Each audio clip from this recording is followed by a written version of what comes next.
17 సంవత్సరాల ఒక అబ్బాయి తన తల్లిని 14 ఏళ్ల తమ్ముణ్ణి చంపేశాడని ఒక ఆరోపణ.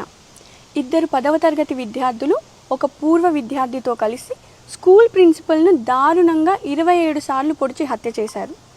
ఇలాంటివి వింటుంటే పిల్లల్ని కనాలన్నా పెంచాలన్నా మనం ఎలాంటి సమాజంలో ఉన్నామని భయమేస్తుంది. అందుకే తల్లిదండ్రులందరికీ నాదొక చిన్న విన్నపం, ముఖ్యంగా మగపిల్లలున్న తల్లిదండ్రులు, మీ పిల్లలకి చిన్నప్పటి నుంచే ఆధ్యాత్మిక మార్గం పట్ల ఆసక్తిని పెంచండి. మన పురాణాలు, ఇతిహాసాలు, యోగా, ఆయుర్వేదం, జ్యోతిష్యం, సనాతన ధర్మంలోని జీవన విధానంపై వారికి అవగాహన కలిగేలా చేయండి. పిల్లల్లో మార్పు రావాలంటే ముందు మనం ఆచరించాలి. మనల్ని చూసే పిల్లలు నేర్చుకుంటారు. అప్పుడు ఇలాంటి ఎక్స్ట్రీమ్ వైలెన్స్ వార్తలు విన్నా అందులో మన పిల్లలు మాత్రం ఉండరు.